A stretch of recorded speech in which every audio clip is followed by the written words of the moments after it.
entregarle sus tesoros.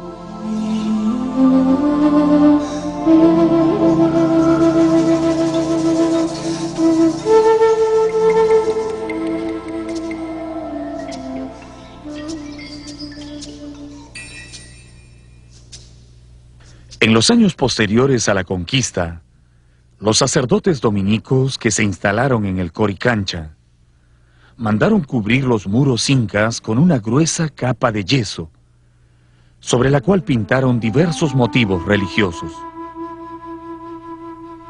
Su intención era hacer olvidar a los indios el antiguo significado del santuario.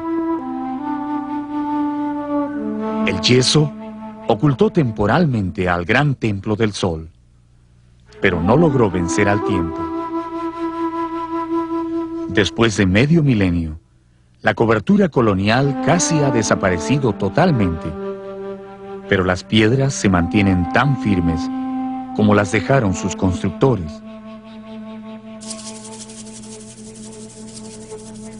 Bajo las hermosas torres y claustros del convento de Santo Domingo, el Coricancha duerme para siempre.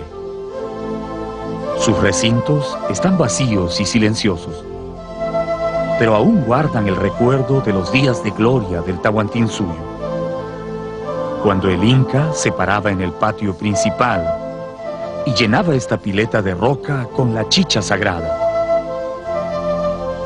para que su padre, el sol, al pasar a mediodía sobre el Cusco, pudiera detenerse un instante a calmar su sed, antes de continuar su recorrido por el cielo.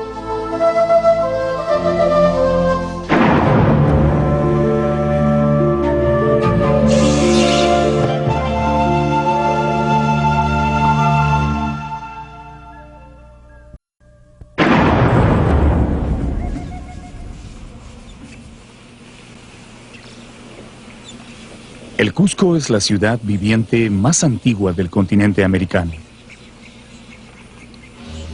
Nació en la noche de los tiempos, en una época que no es posible precisar, y ha existido sin interrupción durante siglos, manteniendo inconmovible su presencia en el mundo andino.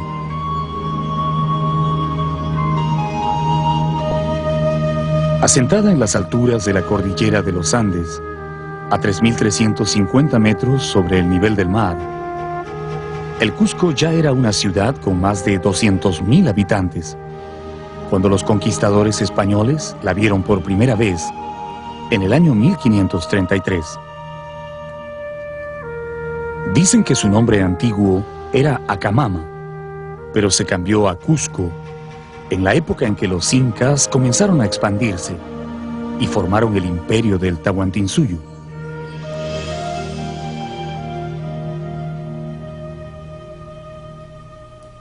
Los reyes incas dividieron su imperio en 4 partes y pusieron como punto o centro la ciudad del Cusco, que en lengua particular de los incas quiere decir ombligo de la tierra. Llamaronla con buena semejanza ombligo porque todo el Perú es largo y angosto como un cuerpo humano y aquella ciudad está casi en el medio. Inca Garcilaso de la Vega, Comentarios Reales. En los años dorados de la época imperial, los incas embellecieron su capital con numerosos santuarios, palacios y centros ceremoniales tan sólidamente construidos que han resistido admirablemente el paso del tiempo y hoy constituyen el mejor testimonio de la grandeza de esa civilización.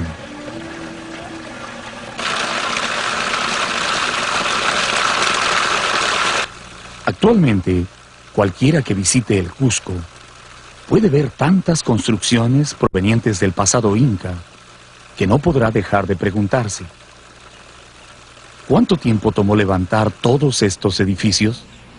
¿Y quién ordenó hacerlo?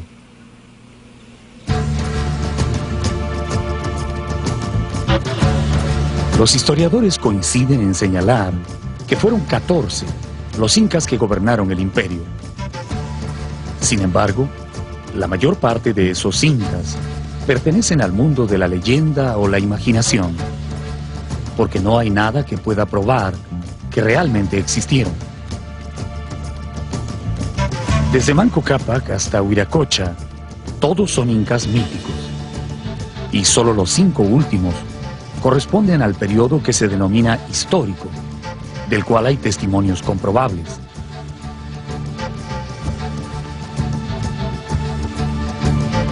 La época de esplendor del imperio duró apenas 100 años, y fue en ese lapso que se sucedieron en el poder los 3 incas más importantes: Pachacútec, su hijo Túpac Yupanqui y su nieto Huayna Cápac.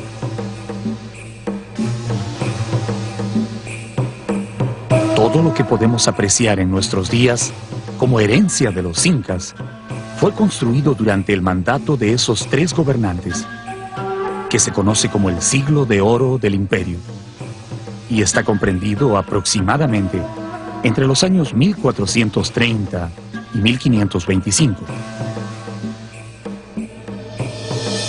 Pachacútec fue el gran iniciador, Túpac Yupanqui el conquistador de los más grandes territorios, y Huayna Cápac el estadista que organizó y dio forma al imperio.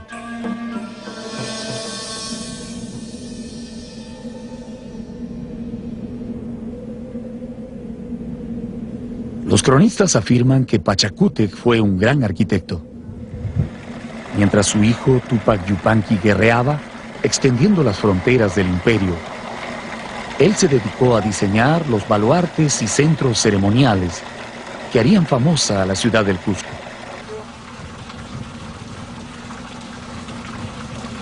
Sus construcciones fueron monumentales y casi siempre tuvieron un carácter ritual.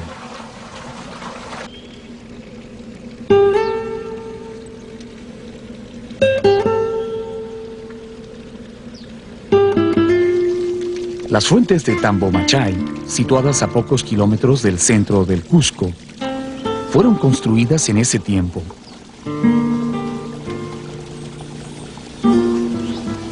Eran parte de un gran santuario donde se rendía culto al agua y a donde los gobernantes incas se retiraban a descansar en determinadas épocas del año.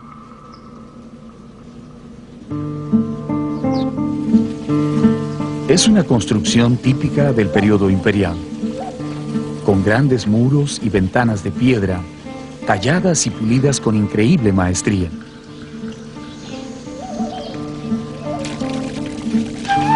Nadie ha podido descubrir de dónde viene el agua de estas fuentes. Lo que sí se sabe es que nunca se termina. Durante todo el año traen la misma cantidad y siempre es agua limpia y pura.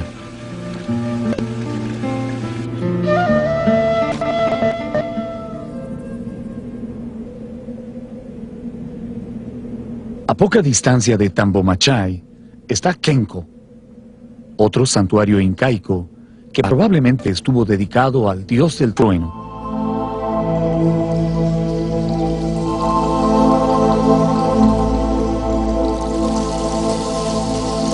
En el centro de este lugar se levanta una gran roca que antiguamente fue esculpida con imágenes de pequeños sapos y monos, pero que luego fue destruida en el tiempo de la colonia por los sacerdotes extirpadores de idolatrías, que no deseaban dejar nada que recuerde a los antiguos dioses de los indios.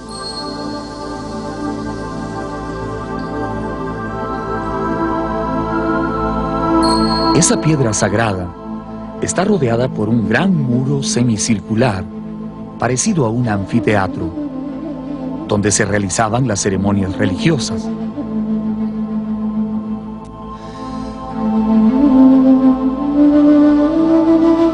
Cuentan que las hornacinas servían para colocar a las momias de los incas difuntos o de antepasados importantes, que siempre eran invitados a participar en los rituales.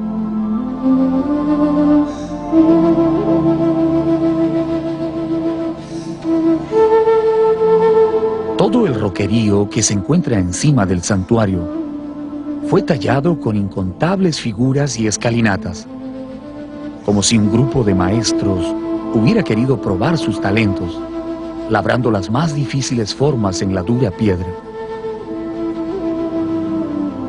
En la parte más alta destacan dos pequeñas prominencias pétreas, que al parecer eran algo así como un intihuatana o reloj solar que servía a los sacerdotes y astrónomos para medir el paso del tiempo.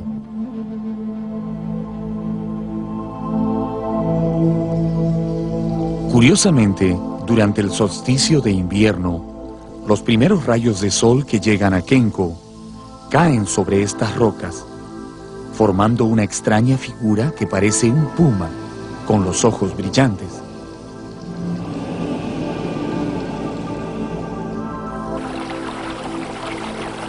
A corta distancia del reloj solar se ve un delgado canal por donde probablemente fluía chicha o sangre de los animales sacrificados durante los oficios religiosos.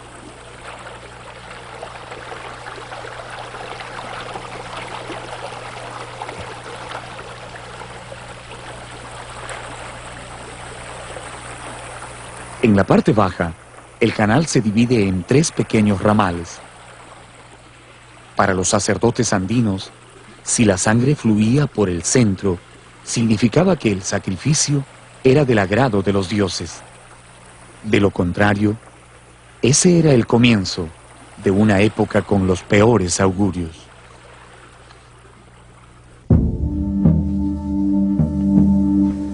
Un estrecho corredor excavado en la roca viva pasa por debajo del santuario, internándose en las profundidades. Probablemente de allí deriva el nombre de Kenko, que significa laberinto.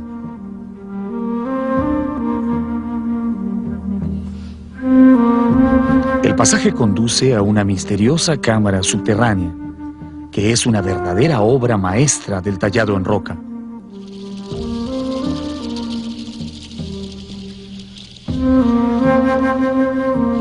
Como si la piedra fuera una materia sencilla para sus manos, los alarifes incaicos la cortaron como quisieron, formando alacenas, escalones y un gran altar de sacrificios. La mesa ceremonial servía para embalsamar los cadáveres de los nobles y personajes importantes. Pero también se han encontrado huellas de sacrificios humanos que se realizaban en secreto en las profundidades de Kenko.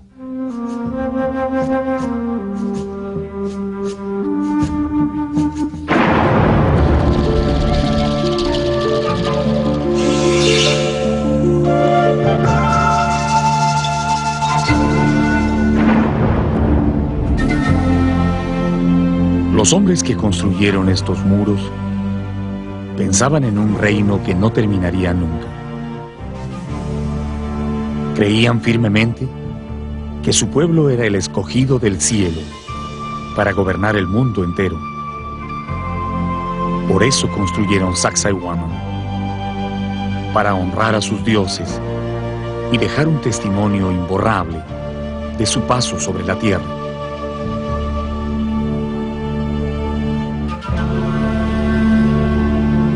Hacia el año 1450 de nuestra era, Pachacútec Inca Yupanqui, el noveno gobernante de los incas, ordenó iniciar la construcción de un imponente santuario con el que quería celebrar las victoriosas guerras de conquista de su hijo Tupac Yupanqui.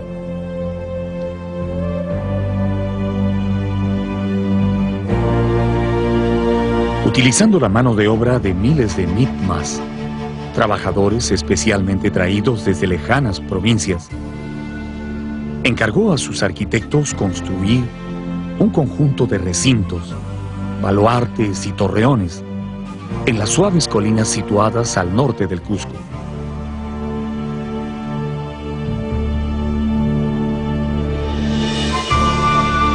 Esas construcciones tenían también el objetivo de concluir el diseño de la ciudad. Sacsayhuaman sería la cabeza de esa extraña ciudad con forma de puma que era la capital del imperio.